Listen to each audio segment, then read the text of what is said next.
Նիկոլ Փաշինյանը պարտվում է մենամարտը ՀՀ քաղաքացիների հետ, այն բոլոր տեսարանները, որոնք մենք տեսնում ենք, այսպես ասած, աղմախ ավտոբուսի շրջանառության ժամանակ, վկայում են մեկ բանի մասին, որ այն ինչ որ սարքած չի, վատ է Նիկոլի համար, իսկ սարքած չի լիքը բան եւ չեն կարող ամենից սարքեն, եթե իմի բերեմ մենամարտը ՀՀ քաղաքացու հետ Նիկոլը պարտվում է, սա չի նշանակում, որ նա պարտվել է ընտրությունների անպայման եւ մեր առաջարկը քաղաքական ուժի մեջ է, որ առանց փողոցային պայքարի, իմպիչմենտի առիթով նախաձեռնված փողոցային ճնշման, իդեպ նախ ընտրական եւ հետընտրական փուլերում որևէ հանգստության, ընդդիմության ընդհանուր հաղթանակի հետ կապված որևէ ինքնահանգստության փորձ ես կհամարեմ հանցավորություն, նաիվություն եւ հանցավորության աստիճանի միամտություն։ Նկատի ունեք պարտվում է քաղաքացու հետ, այսպես Ինքը պարտվում է ՀՀ քաղաքացուն, այն քաղաքացուն, որը սարքած չի, մեծամասնության, այսինքն հայասարակության, ցանկացած երկխոսության մեջ։ Դուք տեսեք մետրոյում աղմուկ հանած դեպքը ինչի մասին էր, այն մասին էր, որ Հայաստանում կան մարդիկ, որոնք չեն վախենում խոսել։ Եվ որքան էլ Նիկոլը փորձում է վախի մթնոլորտ սերմանել, որքան էլ իր սպասարկուները ասում են, գիտեք, դա ժողովրդավարություն է,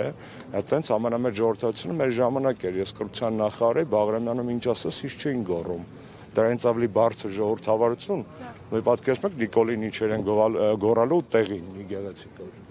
Եվ նաև Արցախի հետ կապված ըստ էության Իդեպ արդեն գոռացել են նախորդ ընտրաշրջանում։ Հետևողականորեն փակում են մեկը միշտ ընդհանուր նաև բառը, հա, հիշում ենք երեք նաև ասել, չէ Արցախ ասում։ Այո, ճիշտ է։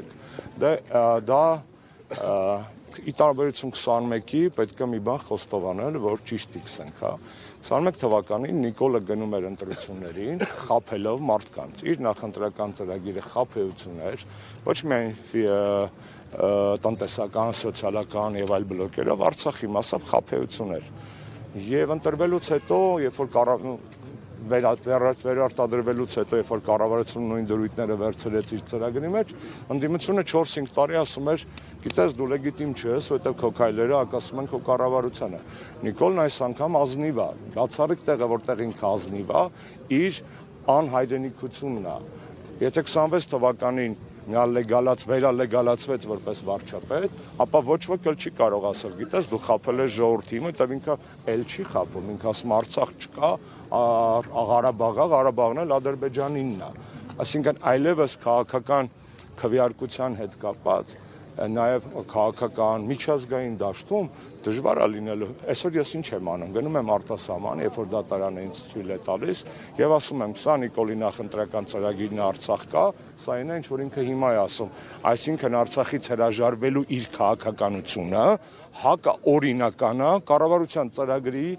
ազգային ժողովի կողմից հաստատման ուժով։ Պարզ է, չէ՞։ Այսինքն այսօր ինչ որ իրանք խոսում են, ոչ միայն հակասահմանադրական, որովհետև սահմանության մեջ պահպանված են այն դրույթները գործող, որոնք պետք է պահպանվեն, այլ նաև հակաօրինական օրենսդրական ակտերով, որովհետև կառավարության ծրագիրը օրենսդրական ակտ է։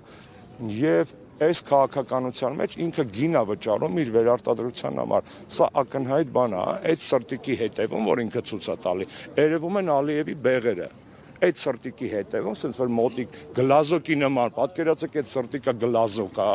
հա, դուք մոտենում եք այդ գլազոկին, այդ սրտիկի գլազոկի մեջ երևում է Ալիևի քիթ բերանը եւ բեղերը։ Այդ սրտիկը կազմված է Ալիևի ձեռքերով եւ տակը բնականաբար որևէ խաղաղության մասին խոսք լինել չի կարող, եթե Նիկոլը ինքն ասում, որ խոսքը խաղաղության մասին չի, խոսքը այն մասին է, որ ես շանտաժ եմ անում հայ ժողովրդին։ Բայց մենք ապրում ենք հիմա մի իրողության պայմաններում, երբ նրանք ասում են մի բան, հետո ասում են սխալվել են, հետո սկսում են ներողություն խնդրել։ Ալեն Սիմոնյանը ձեր իշխանության օրոք ակնան, որը այդ մեր իշխանության չէր, արդեն իրանց իշխանության։ 17 նկար էր հրապարակում, որ իր հայրենիքն է, Աղդամն իր հայրենիքն է, հիմա ասում են սխալվել են, երբեք իմը չի եղել, Ղարաբաղը Ադրբեջան է եղել, այնտեղ որտեղ իրենք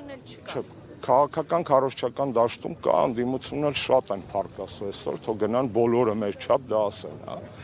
Եվ մեր նման դա ասեն, որ տեղ հասնեն։ Խնդիրը շատ պարզ է։ Այնտեղ որտեղ իրանք չպետք է ներողություն խնդրեն, օրինակ նման նկարների եւ դիրքորոշման համար իրանք ներողություն են խնդրում, բայց մեզանից են խնդրում, չէ։ Այդ ներողության հասցեատերը պատճի, որ Հիկմետ Հաջիևն է օրինակ, կամ Ալիևն է։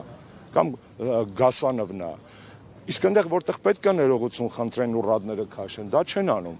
որովհետև Նիկոլ Փաշինյանի տեղեկատվական բանը ֆիքսել եք, չէ՞, բոլորդ։ Ինքը անընդմեջ կոնտենտ է արտադրում, անընդմեջ լցում է իրանով դաշտը, կապ չունի ինչ անելու, քիթակորելու, պորտնա մաքրելու, չգիտեմ, բան ուտելու, կապ չունի ինչ անելու։ Ու մենք բոլորով պետք է մի բան հասկանանք։ Օրինակ, ես շատ ազնիվ ու անաչառ բան ասեմ ձեզ։ Ընդդիմությունը, երբ որ ամբողջ քաղաքական դիսկուրսը վերածում է կարտոշկի, այդտեղ ինքը կրած է Նիկոլը, որովհետև կարտոշկի մեջ ինքը մասնագետ է։ Բայց երբ որ ընդդիմությունը օրինակ քաղաքական խոսույթի մաս դարձնի, 15 օրվա բան եմ, օրակարգ եմ ձեզ ասում, հրապարակվել է 4 միջազգային զեկույց, որով Հայաստանում ժողովրդավարության վիճակը իր բոլոր բաղադրիչներով կամ հետընթաց է, կամ ճահճացում է։ Դրա օրակարգի մաս բացի մեզանից, որ մենք դրանցին խոսում ենք, լսել եք ինչ որ մեկը ասի։ Freedom House-ը գրում է, որ Հայաստանը մասամբ ազատ երկիր է, ստեղ կներեք ժողովրդավարության բաստիոնի, այսպես ասած, ուրվականն է շրջում։ Վիդեմ հեղինակավոր կառույցը գրում է, որ մարդու իրավունքներով հետընթաց կա եւ բազմաթիվ այլ խնդիրներ կան, չեն գրում։ Heritage Foundation-ը գրում է, որ Հայաստանում դատական համակարգը կախված է, դա միջազգային զեկույց է, ընդդիմությունը դա խոսույթի մաս եւ աշկը չի կողում դա, հասկանում ես։ Պետք չի Նիկոլի աշկը կողել կարտոշկեն։ Կներես, հասկացած։ Նիկոլի աչքը պետք չի կարտոշկա եւ կուկուռուզ մտցնել, որովհետեւ իր աչքը այդ տեսակետից անհուն է, այդ մեշոկով կարտոշկա կտեղավորեք մեջը։ Բայց մտցնել փաստը այն էլ իր կողմից ընդունված ժամանակին հեղինակությամբ ընկալվող այդ միջազգային զեկույցների պետք է։ Այսօր նոր գալուց բան եմ ձեզ հրապարակել։ Եվրոպական խորհրդարանը, երբ որ Նիկոլը Ստրասբուրգում խոսում էր, կես ժամ հետո ընդունել է ԵՄ ընդլայնման հարցերով զեկույց։ Այնտեղ Հայաստան որպես ԵՄ-ի հնարավոր անդամ չկա։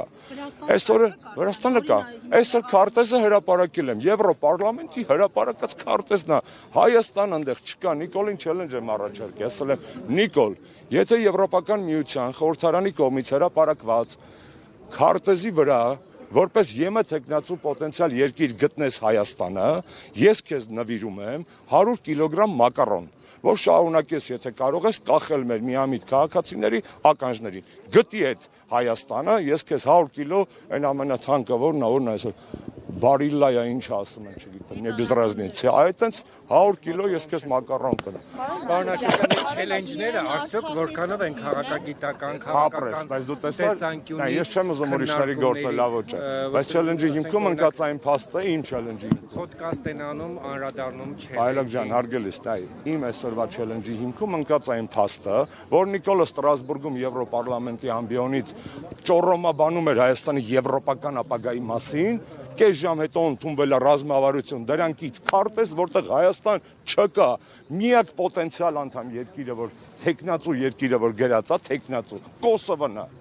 Այսինքն, այս փաստերը, չէ, այդ պետք է հանել, կներես, ու կարտոշկի փոխարեն դա կողել աշկը, որտեղ ասում եմ, իր Նիկոլի աչքի մեջ հազարած կուկուռուզ կտեղավորվի, բայց սուտ քարտեզ, որտեղ ճիշտ քարտեզ իր սուտը բացայտող չի տեղավորվի, թող կռուտի տանի դա եթե կարա։ Հասկանացի, մենք խնդիր ունենք, քաղաքական օրակարգը չի կարելի վերածել ռեալիթի շոուի։ Մենք ապրում ենք այդ ռեալիթի շոուի ռեժիմում ու ոնց որ դոմ դվա լինի, վայ, էսի նրան կծեց, էսի նրան պաչեց, էսի նրան գզեց, էսի նրան տվեց, էսի նրան չտվեց, էսի կերավ, էնի չկերավ, դե լավ էլի։ Սա է քաղաքական դիսկուրսը։ Շնորհակալ եմ, մնացածը համագումարի։ Արցախի էջը չեն կարող փակել, իրանք չեն բացել։ Հա։ Ասում եք Արցախի հարցում ազնիվ է, միայն Արցախն է խնդիր, այսինքն Հայաստանի տարածքների մասով վտանգներ։ Ես մշտապես դեմ եմ եղել այդ տարանջատմանը, որովհետև Արցախի հարցը դա Արցախի մասին չէր միայն, դա Հայաստանի մասին է։ Երբ որ ասում ենք, վայ Արցախը, այդ իրանց նարատիվն է, Արցախը տանք լավ ապրենք։ Դա ընդհանուր զիջողականության հարց է, որովհետև այն քարտեզը, որ ինքը դեղին գույնի դեպ չգիտեմ նկատեցիք, երեք ուրիշ բանել էի գրել։ Ֆաշիստները հրեական ճամբարներում, գետոներում, որպեսզի տարբերեն հրեաներին, պարտադրում էին մի խանգարի, Անջան։ Պարտադրում էին դեղին տարբերանշաններ գտնել։ Ազգային սիմվոլ է, չէ՞ Դավթի աստղը։ Բրոձի վատ բան չէին անում։ Հիմա Նիկոլասը չէ մեր ազգային սիմվոլ այդ նույն գույնի մեր կրտած քարտեզն է։ գոնե ազնիվներ են աստիճանի, որ այդ դեղին քարտեզի վրա կարմիրով ներկեր ադրբեջանցիների կողմից օկուպացված տարածքները, որ ասենք տղեն ոսկի բարձրաձայնում է իր դոշով են հարցը, որ այս կարմիր գիծը օկուպացված է։ Էլ չեմ ասում Արցախաշենը բա ուր է տեղ։ Կա։ Դե կարող է թեփ ապրոստը իր մազից ընկե, այդ այ հիմա, չգիտեմ։ Ժորժ ջան, խոսենք մնացած համագումարի։